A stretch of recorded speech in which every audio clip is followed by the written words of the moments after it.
Hello and welcome. I am your host, the best podcast host in the universe, Steve Cully. I'd like to thank our sponsors at Procyon Partners. Procyon, one of the top 50 fastest growing companies in the nation. They specialize in employee benefits, wealth management, and retirement planning. President Sean Rabinowitz, proud supporter of our podcast network and everything we do. Green Street Trust International, owned and operated by Rennell Jump and UConn legendary men's basketball player Jake Voskuhl. They specialize in tax plans for businesses large or small. They will save you money or get you a big fat return on your taxes. To schedule your free strategic tax planning session today, go to www.greenstreettrust.com. Pete Finch and the Finch Law Firm is located in Bridgeport, Connecticut.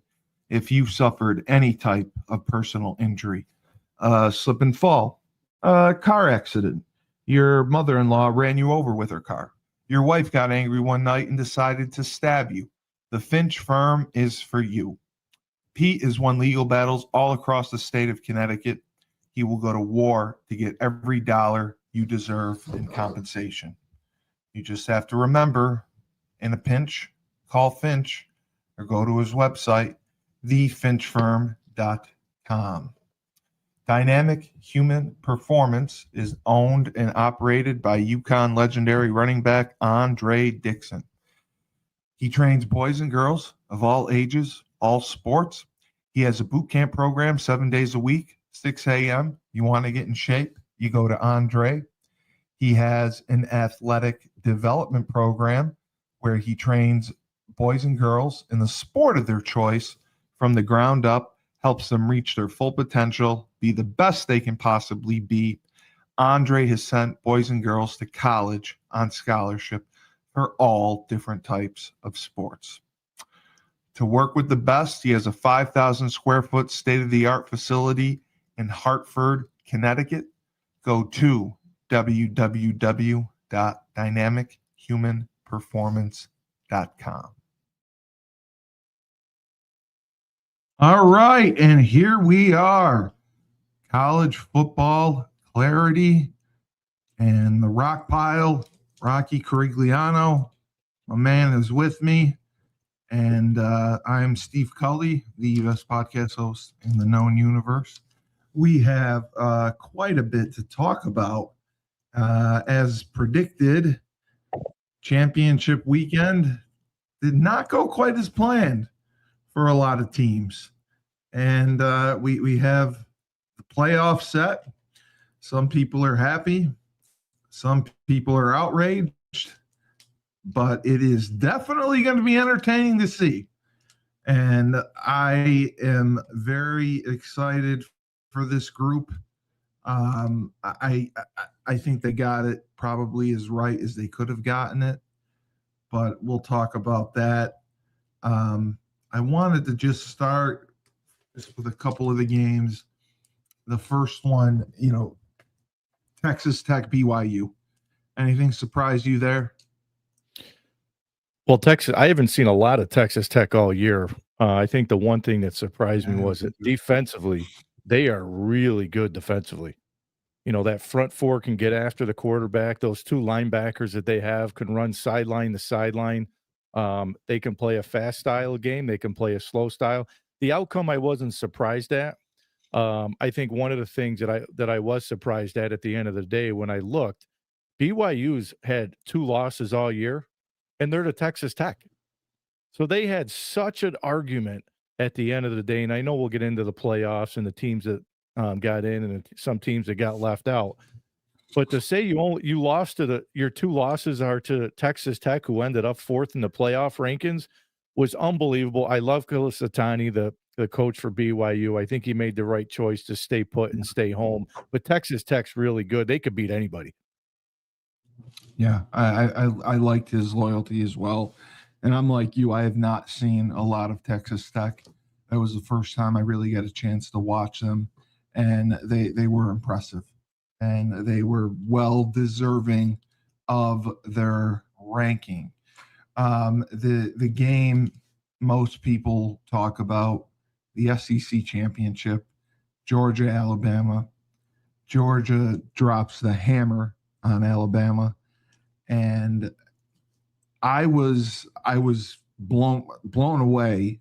But Kalen DeBeer has been inconsistent, and I don't know that he's well loved at Alabama. But Kirby Smart, man, they came out. Gunnar Stockton, they had such a great game plan.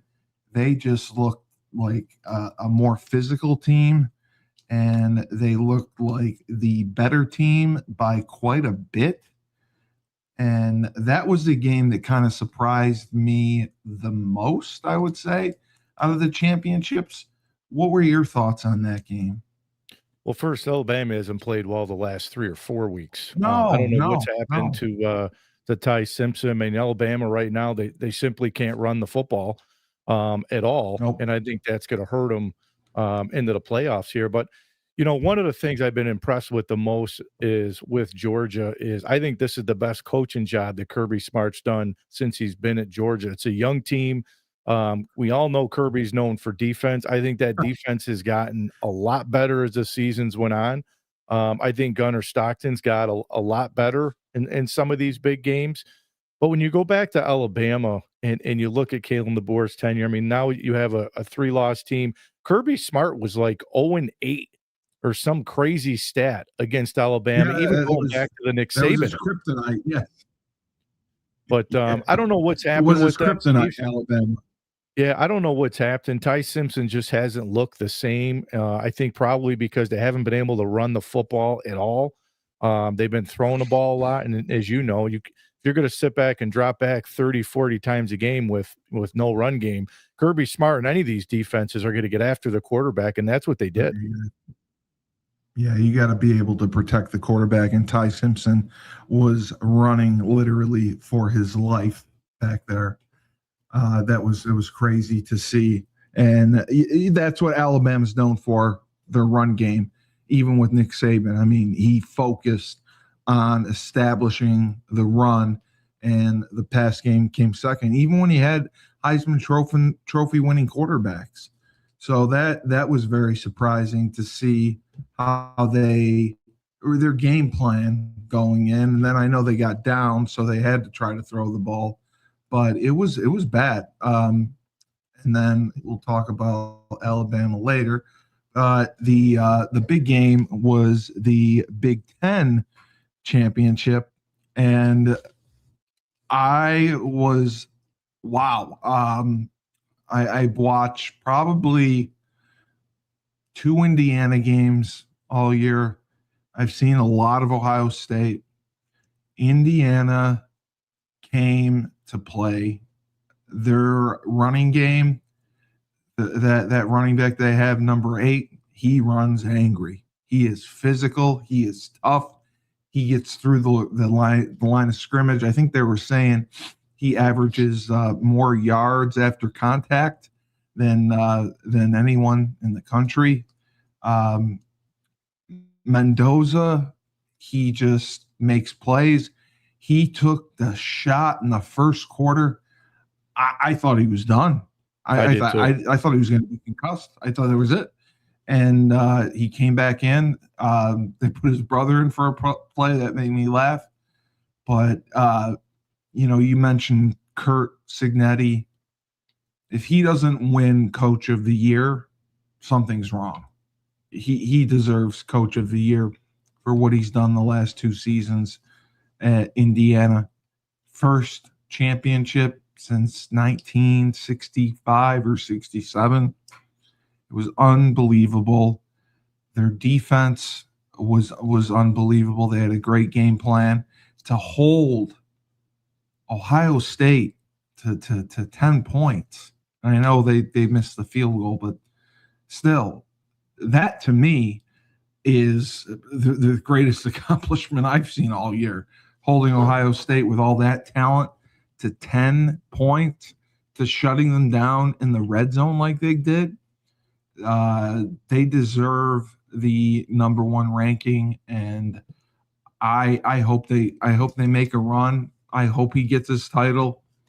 he just is a great coach. I'm so happy that he got his contract extension and he's going to stay. They were smart to lock him up. He is worth every penny, and I loved watching that game. It was nice. It was really nice to see a defensive struggle like that, and I was thoroughly impressed by Indiana since I haven't seen a lot of them. What were your thoughts on that one? Well, I think the biggest takeaway for me was, this was when you look back at the Michigan Ohio State game over the last 4 or 5 years, the team that always wins the line of scrimmage has won that game traditionally in the past, a team that's been able to run the football. Ohio State was held to 58 yards rushing. And the whole defining moment for me over that game, and I watched the entire game, is when Ohio State, yes, they missed the field goal. Steve, they had it 4th and 1. Okay. Oh, and the QB sneak. Yes. I said, you have the best O-line or the best team in the country. And they decided to kick the field goal on 4th and 1, and they missed the field goal. Oh, at the end of at the end of the game. I thought the same thing. I'm like, in reality, not to say anything. Yeah, I agree. Because I was like, this game technically is meaningless. You're both going to be 1 and 2. I understand Indiana wanting to win the Big Ten championship, but you have nothing to lose by going for it on 4th and 1. I was surprised by that. I thought they were going to go for it. The fact that they didn't was very surprising, and then the kicker shanking it was really surprising. But I 100% agree with you there. So what are you doing? Go for it. You have nothing to lose. Go for it. Yeah, and the other thing I probably would question, and again, those guys make a lot of money. I didn't like the game plan that Brian Hartline called offensively, and I know Ryan Day in the press conference, they said, "Hey, is the distractions with Brian Hartline going to South? Like, did it distract you? Did it play any factor into this game?" Yeah. And Ryan Day answered it like I thought. He said, "We're all part of the game plan." I thought they were really conservative. There were some packages they went 2 tight ends, and Cardell Tate had 4 catches. Jeremiah Smith was a stud. He had 8 catches, but Tate had 4 catches, in that game. And listen, credit Indiana. If you think about Kurt Signetti, and I think I heard it this past week, the stat was when he got the job at Indiana, he got on the mic at one of the basketball games and he says, Michigan sucks, Ohio State sucks, Michigan State sucks. He's 24-2 in 2 years. He's probably going to have the Heisman Trophy winner. They're the number 1 team in the college football playoff. What this guy's done at one of the worst football programs in the country is unreal. Whether he wins it all or not, Steve, the job he's done is unreal. It's remarkable. It's remarkable, and I 100% agree with you. I think he should be coach of the year. And, the situation he walked into when Tom Allen left were teams that had won, 1, 2, 3 games. They were awful. He comes in, immediately turns it around. And like you said, in 2 years, 2 losses, 2 years, 2 10-win seasons, which they hadn't had in like 40-something years. And they get the Big Ten title, which they hadn't had since 1965. I was blown away by him and the job they did. I do agree with Hartline and his game plan. It was very conservative, seemed very predictable, especially you kind of knew when they went under center, they were running the ball. They didn't really do much passing when they were under center. Out of the gun, they were very conservative with how they ran the ball. They tried to throw the ball downfield just with big plays, but again, it really seemed predictable. The one play was the double pass I think they did to try to get some momentum, but otherwise they looked very pedestrian. It's partly due to the size of the conferences and who the teams play. They're not always playing the best of the best, and that is a reflection. And I've read that Ohio State could turn it around now that they finally faced top-notch competition. I would say they had faced top-notch competition, playing Michigan. This shouldn't have been a surprise, but I didn't expect this. I didn't expect the 13-10 defensive battle for sure. I didn't. But credit to Kurt Signetti. One of the things, Steve, I'd love to see the Big Ten do, and I don't think it'll happen, but when they used to have the Big Ten East and the Big Ten West, you could arguably say, like, Ohio State this year didn't play USC. They didn't play Oregon at all this year. Michigan, some of those other teams did. Indiana went to Oregon, who I think still is probably the best win in college football, is going to Oregon and beating the Ducks. But, this was really the first time I watched Indiana from start to finish. In the throw on third down late in the game, Mendoza made to Charlie Becker, the sophomore receiver. And Signetti said, listen, we weren't playing to lose. We were playing to win the game. What a big throw that was in clutch time. Massive. And I was watching with a friend of mine debating what they were going to do. And I said, he's going to throw it. I said, this guy, he has nothing to lose. He's playing that way. He's playing to win the game. He knows that a first down here is going to win it. He's going to throw. He got the matchup he wanted. He got one-on-one coverage. He puts the ball on the money so his receiver can make a play. And that was the end of the game. I was so happy to see that. And they are just they're the feel-good story of the year. I think everyone's rooting for them, to be honest. The only thing that scares me, I think we've seen the story before with last year when Ohio State loses to Michigan and everybody wants to fire Ryan Day. Vegas must see something because right now Ohio State's the betting favorite to win the whole thing. And I wouldn't be surprised if they make a run and they win this thing again. And those two teams, meet up. But I think there's 4 teams, in my eyes, I think that can win the whole thing. So we got a little bit of a surprise. And I think it was due to the ACC championship game.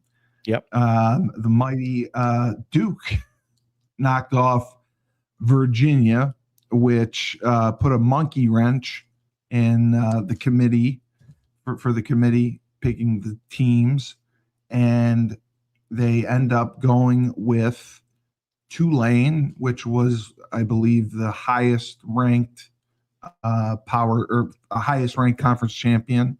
And then they bring in James Madison as well, because they still were one of the highest ranked champions as well. I'm fine with 2 group of 5 teams getting in. I think it makes things more interesting. James Madison playing Oregon is going to be interesting, but the ACC, the convoluted metrics for how Duke, Virginia, and Miami does not play for the championship. I still don't understand that. And I think that they, there was, I understand Manny Diaz and his argument for wanting to be in the playoffs for what he was saying about the Sun Belt Conference and the scheduling, but there was no way they were going to make the playoffs. No. Miami clearly was the best team in the ACC. I don't know how they did not get in. I think it's based on the conference strength of schedule and record and winning percentage. It's so convoluted that I remember Pitt could have gotten in, but that is, again, I think what you said, going back to the 2 divisions would probably help. I know they got away from that, some of these conferences, and have just tried to do one big conference and take the best teams to avoid like certain matchups that they had gotten in the past. But I think this blew up in their face for the ACC. I think this made the ACC look horrible. Did you think that? And what did you think of that game? I would agree. I think in the past you would have taken the ACC champ and put him in the playoff. I felt really bad for Tony Elliott because Virginia at 10-2 they could have probably said, well, we made it to the conference championship, similar to at Alabama, who made it to the SEC championship game, lost, and still got in. But listen, credit Manny Diaz. Manny Diaz is a good football coach. Duke was ready to play. He's known for defense. But I really felt bad for Virginia. But one of the things I'll say is when the playoffs, the 12 teams came out, the first thing I said was, I really didn't have a problem, Steve, because if there was between Miami and Notre Dame, I think they really went with the head-to-head. I can see Notre Dame's argument to say, listen, Tulane and James Madison can't win a national championship. But you know what, Notre Dame? Get into a conference. Get into a conference. If they were in the ACC and they made it to the ACC title game, they want the money. They're in. But you know who I felt really bad for? I felt really bad for BYU, who got to the Big 12 title game, lost. They got penalized. Alabama got there and lost with 3 losses and didn't get in. I don't really know if I want to see Tulane. I get the Power Fours. The only thing I would probably change is they got to put some criteria for the Power Four for them to meet to get in. Tulane, we've already seen Tulane got destroyed to Ole Miss earlier in the year. Now Ole Miss going to be without Lane Kiffin. James Madison's going to get destroyed to Oregon. Maybe I'm wrong, but Notre Dame, Vanderbilt, I think you could have had a case for Vanderbilt winning 10 games in the SEC. They could have got in. Yep. So I think they all had cases, but they had been up there all year. Yeah, I was too. I mean, I was more against Alabama, I would say.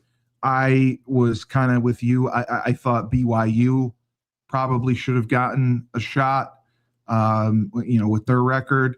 I get, Greg Sankey from the SEC wants 10 teams in the playoffs from his conference, or he wanted 7 teams this year. But, BYU, I thought, did enough to get in. And, they played Texas Tech, one of the top teams in the country. Yep. They've been all year. You can't penalize them that much for that. Notre Dame,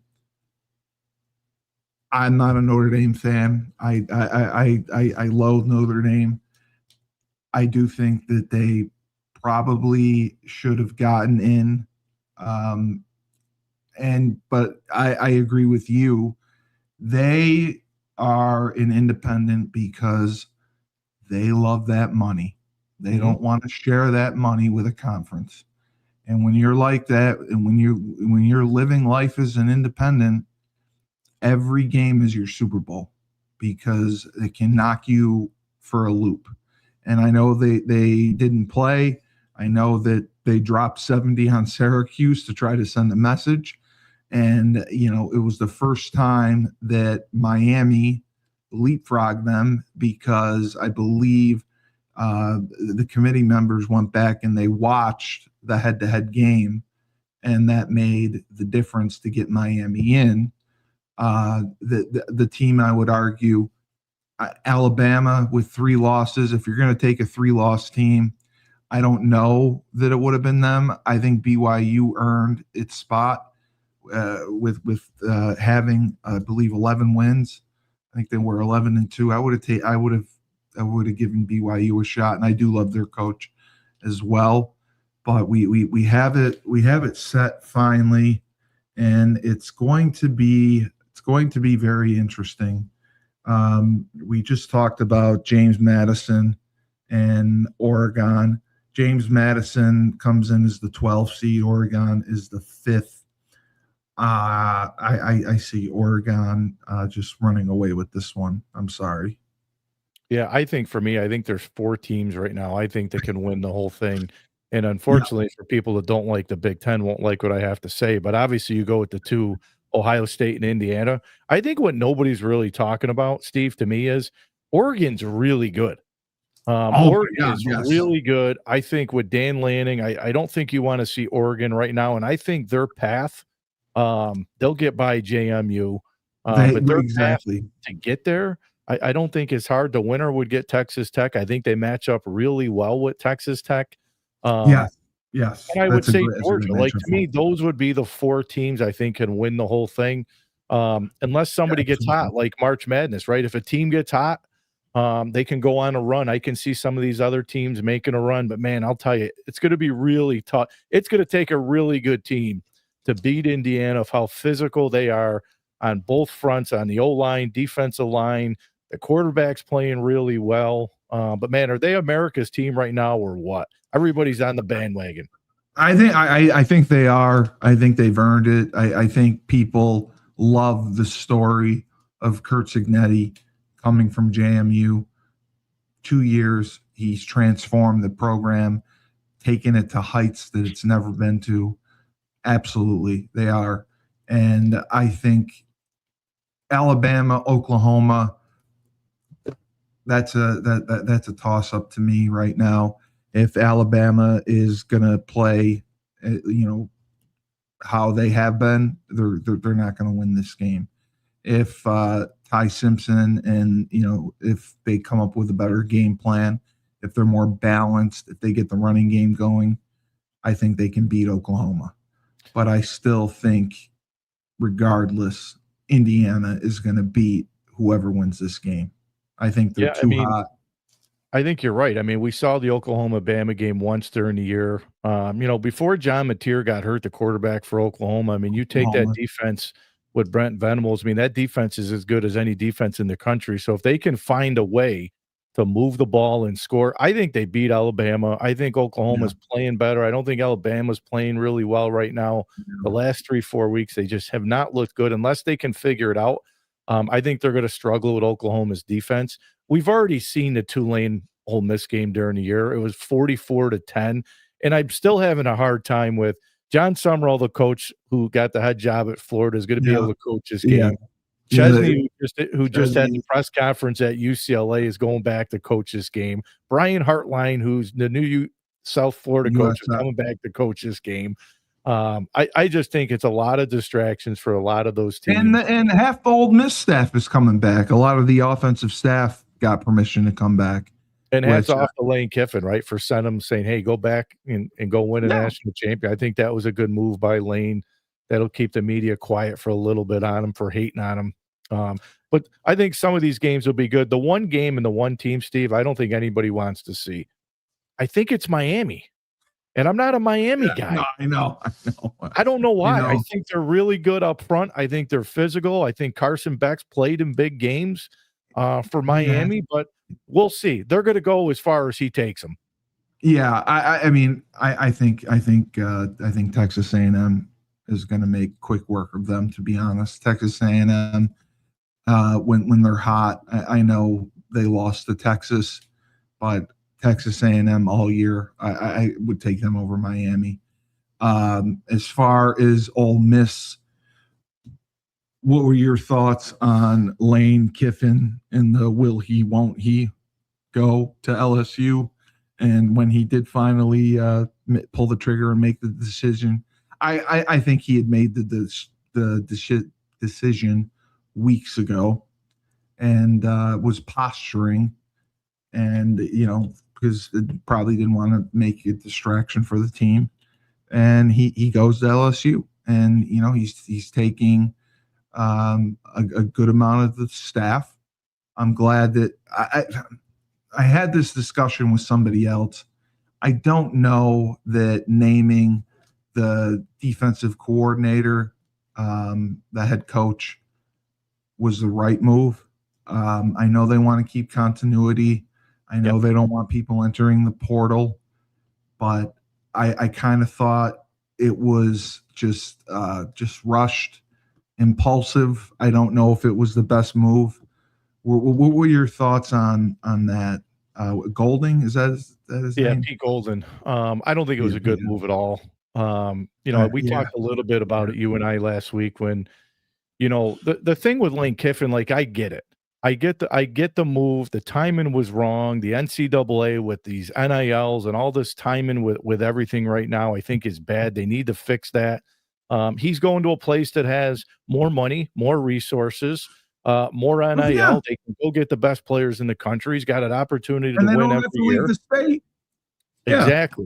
Now, granted, I get that people are going to say, well, he was winning at Ole Miss. Ole Miss was nothing without Lane Kiffin. Very hard to do. Yes. Lane Yes. Kiffin, what he Nobody accomplished at Ole wanted to Miss, go there. nobody's done. It was the best football in the history of that program, and I get a lot of people were upset that he left. And you hear all these things on Pete Golden on the media saying, "Well, I'm not going to go to yoga. I'm not going to do this." It's kind of like he's taking jabs at Lane Kiffin, and I really want to say, listen, Pete, I'm going to tell you one thing: you are nothing without Lane Kiffin, who brought you there. And by the way, next year when LSU comes to Ole Miss to play you, look out. But I thought it was a good move by Lane. The entire offensive staff he sent back to go coach the game in the playoffs Very, to go very, win a national very classy championship. move. Yes. So I like that. And listen, I don't know. Maybe Pete Golden is the right move, but I think you hit it right on the head. I think they did that to keep the team together. Yeah, I don't know it if just he's the seemed right impulsive. I don't. I didn't do enough research on his resume to know if this is a guy that has interviewed for a lot of head coaching jobs, has been up for a lot of head coaching jobs. I kind of felt like he was the best of what they had.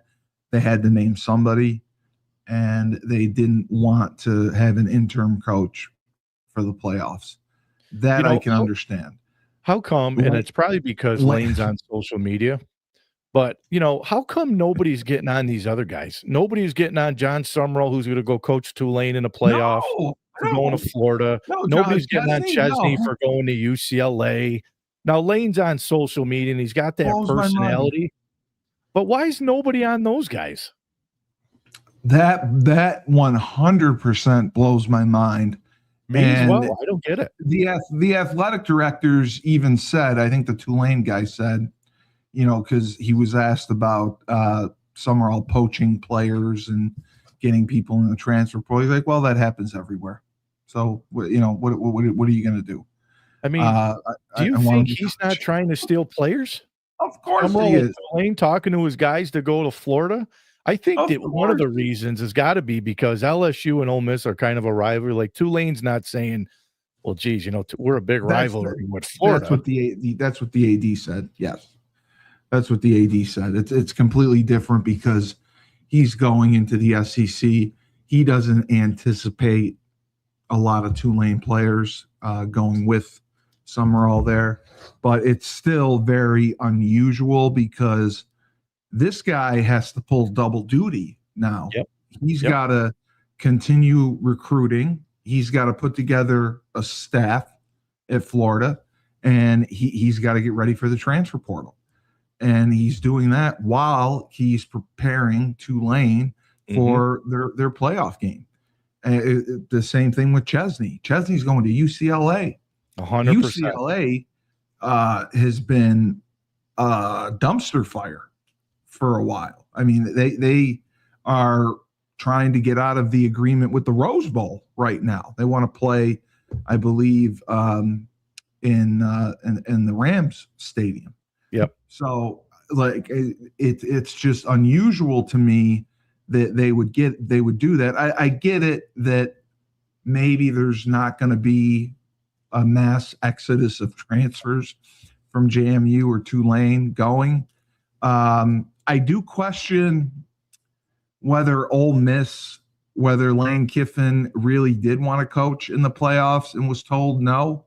That I would love to know because you hear him saying yes. You hear the athletic director saying yes, but he said no. Yep. You hear the player saying no, we did not have that conversation. So I question that. I think he probably did want to coach in the playoffs, and I think he probably thought that he wouldn't get any pushback on it, and he was probably a little surprised that they said thanks, but no thanks. Don't call us, we'll call you. Yeah, I mean, I guess we'll never know, but I mean, it's like in the real world today, like with jobs. I mean, people leave jobs for promotions, for more resources, and people get fired from jobs, and the players, I'm sure, are probably pissed off saying, our coach, our leader's leaving us right in the middle of a playoff run that we can win a national championship. And I get all that. But again, I go back to they've had the greatest run at Ole Miss in the history of that program. since he's been there. Now, I think I might have told you this last week, and I know I said it on my other show. I think there's one other job I think Lane Kiffin leaves for. I don't think LSU's his final You did stop. tell me this. I still Yes. think if the Alabama job comes open, Steve, I still Yes. think he's a candidate for that job. Yeah. I think that's the job he wants. I do too. Whether it's in 2 years or not, if Kalen DeBoer leaves, maybe, but if it's 3-4 years down the road, because listen, you got to be honest, he's got to go in and win a national championship, but he's got to make a run. His time's running out. The sand is going through the hourglass. And you did say that last week, and I did a little research and read up on it. I can now with 100% certainty say that I agree with you. He will go to Alabama. If the Alabama job opens, he'll go. There's no doubt in my mind. That is what he wants. That is what he wants. He wants that Alabama job. So I think DeBoer will be there another year. If they have a good year next year. But when you watch Alabama play and they keep showing, and I've said this, I love Kalen DeBoer. I think he's a great football coach. He doesn't look happy. He doesn't look happy there. They lose a game and they want to throw him out. Now he's lost 3 games. Now, if he loses a playoff game, that's 4 losses. Next thing you're going to hear is, when's the last time an Alabama team lost 4 games? The friend that I watched the game with Alabama Georgia was saying that he's going to get fired. He should get fired. I'm like, yeah, you're going to fire a guy that's won 10 games, really? He's like, it's Alabama. Somebody will pick him up immediately. I agree. He did a phenomenal job at Washington, and he came into probably the most difficult situation you could come into in college football, replacing Nick Saban. Yep. Come on now. So I hope that they give him 2 more years to get something going. I think that he can. I think that now that he's got his offensive coordinator back, I think that he'll get things going. But yeah, they're probably going to lose in that first round. I don't know that they'll get by Oklahoma unless they really have a come to Jesus moment after what happened and get hot. But as we saw last year, every team that got a bye lost. Yeah. So every team got a bye lost. So we don't know how that's going to go because it's so much time in between for those teams that have byes, from now until the time they play, that it's detrimental. So it's going to be interesting to see. I think you're going to see a lot of these conference championship games. I think you're going to see them go away because they really don't mean anything anymore. You're going to see a lot of these bowl games. You're seeing the teams opt out now. I think you're going to see a lot of those games go away. I think you're going to see this thing go to 16 teams, and I wouldn't be surprised in the next 2 to 3 years it's 24 teams. 24. I think it needs to be 24. That's what Division III does. Division I FCS, I think, is up to 21 or 22. But they just care about money. You want to make money? Cut the regular season down maybe to 11 games, 10 games, whatever, and make the playoffs longer with more teams. I think I would do that. Yeah, 100%. If Division III can figure it out, if FCS can figure it out, FBS can figure out how to do that. So the other thing I wanted to ask you, I had the pleasure of watching Notre Dame athletic director Pete Bevacqua blames the ACC in a sustained targeted social media campaign against the football school team late in the season that forever changed the relationship between Notre Dame and the league. Mm-hmm. He said that they were promoting Miami for the playoff inclusion, and they damaged Notre Dame because they lost the season opener. Miami gets in. Notre Dame dropped from 9 to 11 in the final standings and was left out. And they're not playing in the Pop-Tarts Bowl. That's their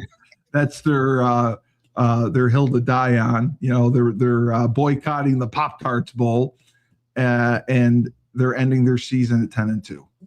They have an agreement with the ACC. I believe it's to play 5 teams. Is it 5 or 7 teams they're supposed to play a year?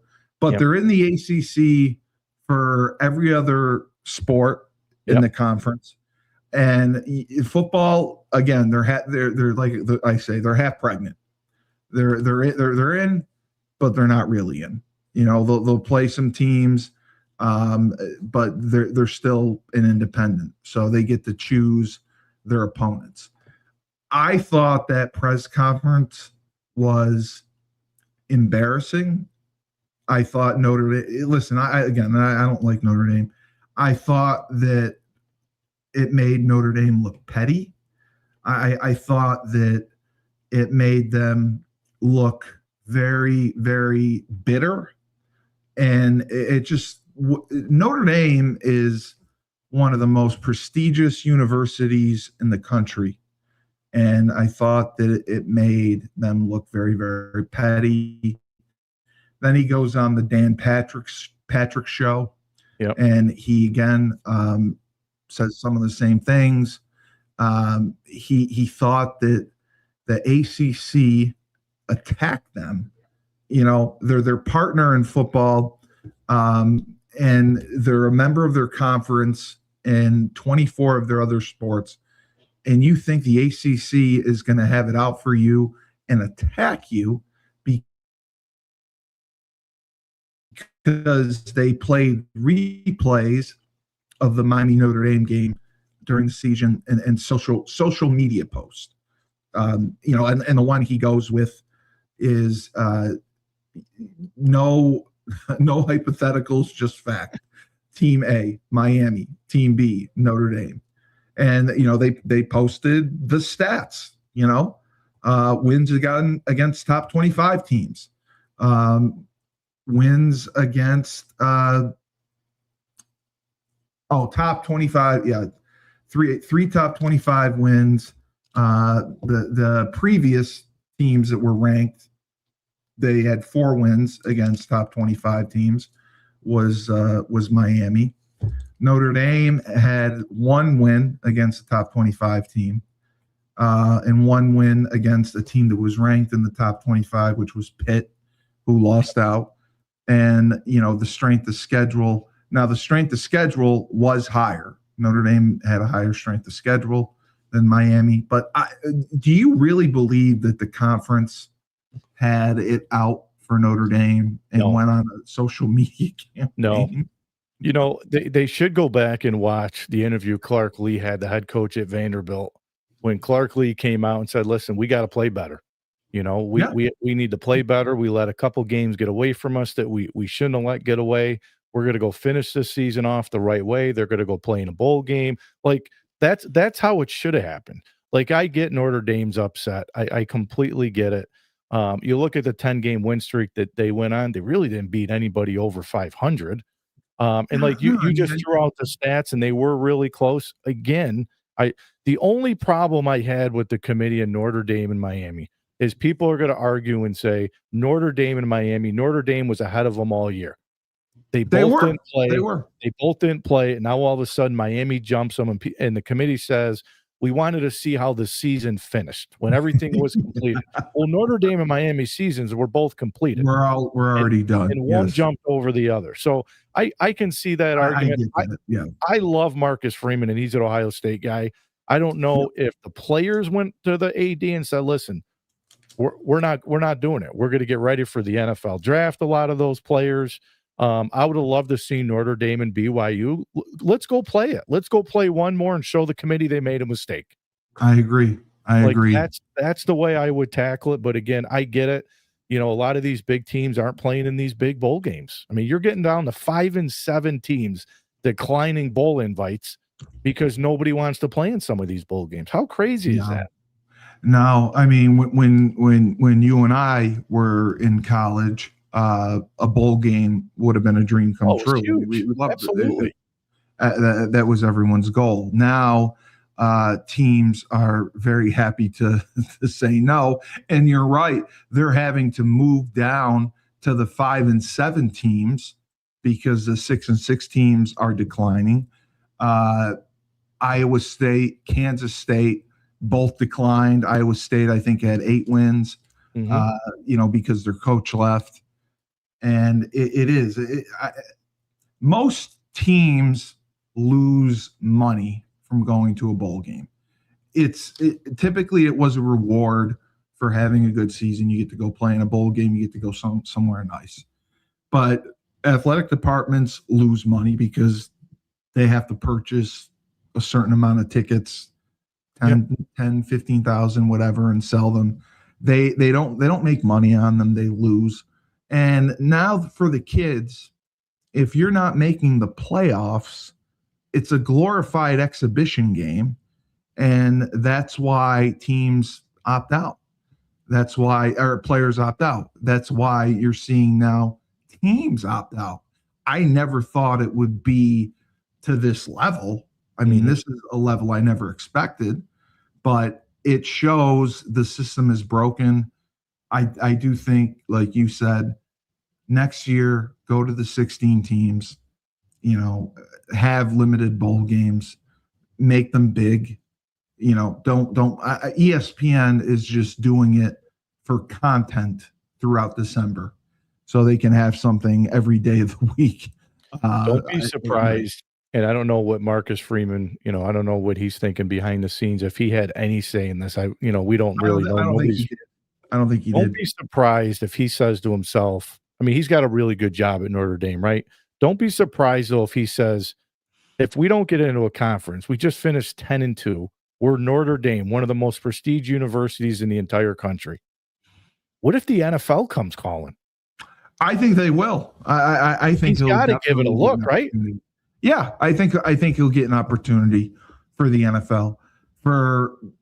He got thrust into the job during a playoff run when Brian Kelly leaves in the middle of the night to go to LSU. Yep. He takes him to a national championship game. He's a young guy. He's brilliant. He's got a good mind. He's a good recruiter. Can he coach in the NFL? Will he be respected in the NFL? I think 100% he would be. And I know he was mentioned when the Bears job had been open. I think it was Matt Rule got fired. I think for sure he'd be a great NFL coach. And I hope Big Ten, man, put Notre Dame in the Big Ten. They're going to have to. If this doesn't change their mind about being in a conference, then nothing will. Because for them, really, to make the playoffs, the rule was they had to be in the top 5, I believe, and they would be in the playoffs. Now they changed the rule. If Notre Dame is ranked in the top 12, they will get in. The NCAA just changed the rule overnight to appease Notre Dame. So it's going to be interesting to see. The last thing I wanted to ask you, I had read an article and I wanted to get your input. College athletic directors are because of NIL, because of the money that's being spent, they're continuing to talk about maybe collective bargaining agreements, maybe making players employees, because it's been frustrating to bring stability to college sports overall. And college ADs are trying to explore once unthinkable options. And one of them was collective bargaining with the players. Because, maybe they come to an agreement on payment for players. Maybe you get this much as a freshman, this much as a sophomore, junior, senior, incentivize it for them to stay. Maybe it controls some of the spending where you don't see, a Texas Tech have to spend a fortune to get a great team. The House versus NCAA settlement is still kind of being sorted out for how they're going to pay the players, because it goes back to 2016. It backdates. And it's funny because I had one of my old coaches say everyone should get paid from the 1980s on. And I was like, Coach, it's like, I don't know if that can be done. I don't know how retroactively We'll you take can some of that, right? I wish I had NIL in high school when I played. I would have got some money out of high school. I told him I got money from the Ed O'Bannon lawsuit because I was in the college football game for 4 years. I got money for that, and I got money for being in Madden for 2 years for the NFL Europe teams. But yeah, they're talking about it.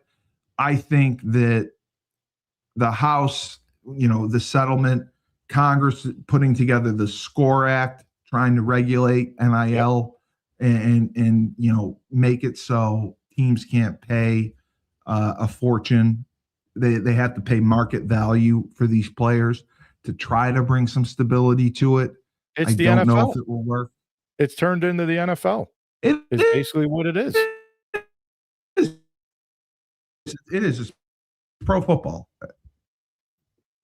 It is. It's free agency, and you're 100% right. It is the NFL. The college football, they have an antitrust exemption. They've had it forever. And maybe they need to go to a CBA. Maybe they need to unionize, and maybe that will stabilize, some of the spending, because it's only going to get worse and worse. Next year, it's going to be $22 or $23 million athletic departments can spend. Lane Kiffin, when he interviewed, his question was, how much money am I going to get to spend? What am I getting for NIL? He didn't care about anything else. Nope. He wanted to know what he was getting. And that is what moved the needle. Steve, these ADs now, to me, they don't even really need to be a sports person anymore. They need to be a business person. No. They have to be able to run a business now. Then, back in the day, it was you needed a lot of athletic experience to run a big athletic department and so forth. And now it's like, number one, the AD's got to hit a home run on the football coach. Because if you don't hit a home run on the football coach and you fail hiring the coach that you hired, you're probably out of a job as an AD. But again, these guys now, they got to be really smart businessmen, and they got to know how to handle money and budget money and pick, where do I put my expenses? Where do I put them? And it wasn't 100%. Like that years ago. No, 100%. You're 100% right. It's a completely different ball game. Your athletic director doesn't need sports experience. They need to be someone that is the CEO of a Fortune 500 company that can balance a budget and manage the money 100%. And allocate it properly. I do 100% agree with you. So just going through this it's December 20th, James Madison, Oregon. We both like Oregon, correct? Oh, yeah. All right. Alabama, Oklahoma, December 19th. Who do you like for that? It's going to be at Oklahoma. Yeah, I like Oklahoma. I don't think Alabama, as I said, they haven't played well the last 3-4 weeks. I like Oklahoma. Yeah, I'm going to take Oklahoma as well. I'm kind of down on Alabama. Tulane, Ole Miss. I think that's pretty self-explanatory. Ole Miss is quite a big favorite, and then you have Miami and A&M. I mean, that's the only real. I'm not a big Miami fan, but I'm riding with the U, Steve. I know you're at A&M. You're going A&M. I'm going with the U. Listen, I hope Miami wins. I would be thrilled if Miami won for the sake of the ACC and for the season they had. I do hope they win. A&M, with the way they looked against Texas, they definitely look beatable. But they have been exceptional all year. I do believe A&M will win and cover the spread. But yeah, we'll keep talking and see what moves are made in the next few weeks. I think there's going to be a lot that happens. Should be fun. Let me see. You're popular, man. I'm looking at some of the comments. I know, You're I'm a seeing the popular guy. comments now. Yeah, I'm a popular guy. Yeah, it's people who just watch too many podcasts. But yeah, thank you for your analysis. I think we had an interesting championship week. I think we got it right. It's going to be fun to see the playoffs get started. It's going to be fun to watch the FCS continue to go after North Dakota State lost. That was huge. So I'm excited for that. This is the best time of the year. So I'm excited, and we'll continue to talk about it. So let me just get Sounds this good, man. Appreciate it. for the man himself, Rocky Corigliano, the Rock Pile. Rock, when I know you have shows. When are your shows typically? Just so I can put them over. So I'll run we have a college football show on Thursday night with some of the local coaches in this area. Yes, that's what I saw. Okay. And then Sunday mornings, usually from 9 to 10, I run a local show called the Mohawk Valley Sports Watch. That I believe we'll be back on this weekend. But usually on Sundays is the local one, and during the week we'll do a couple football shows. Okay. And I'll make sure to put that in the show notes. But yes, again, great job. I appreciate having you and your analysis. And this is Steve Cully, best podcast host in the universe. Remember, when life gives you lemons, don't make lemonade. Take 2 oranges, throw them right back at life, unless you're Notre Dame. Down south, we have Julius Williams and the Trench Mob. Julius trains offensive and defensive linemen. They compete in 5v5 tournaments across the country and also go to college showcase camps. Proud to say they were undefeated at every tournament they attended. Every college showcase camp, a member of the Trench Mob was offered a college scholarship. He's in Decatur, Georgia. If you want to work with the best, work with the Trench Mob, www.battleofthetrenches.com. We have Ned Von Young, Freshfold Laundry Company, Chapel Hill, North Carolina, high-end laundry service. They have you book online. You put your laundry out in a clear plastic bag. They pick it up, wash, dry, fold it for you at Land Speed Records. And they also have an online subscription model, weekly or bi-weekly. They offer now a pickup and delivery service, so you can have your laundry done without leaving the comfort of your own home. Again, washed, dried, and folded for you and returned to you within 48 hours. They also have an expedited service. They have deals for college students in the area as well. Check out their website, myfreshfold-laundry.com. We also have James Whitfield of Luther James Insurance. For the last 3 years, James has dedicated himself to the art of financial planning. He specializes in insurance policies, mainly life insurance. He will make you a boatload of money, and he will do so tax-free. He understands the stress that comes with retirement planning. How much do I need? For how long? Do we have enough? Because fear of the unknown is real. To connect with James, you can go to his website, www.lutherjamesinsurance.com. Finally, we have Rob Hill of R. Hill Enterprises, Inc. Rob is an accomplished author. He is a speaker, and he also is an insurance mastermind, along with being a minister. Rob will put you in the right insurance plan for you. He understands the constraints and the rules that go with insurance, but he makes sure that you ask the right questions so you get the right answers. His main objective is to pull people's heads out of the sand, because that is what we're dealing with currently. To connect with Rob, you can message him on Instagram, LinkedIn, Facebook, or go to his website, rhillenterprisesinc.com. Again, he also does speaking engagements. He is a phenomenal insurance agent out of Chicago, Illinois, and you should contact him for any advice, even if you don't want to work with him.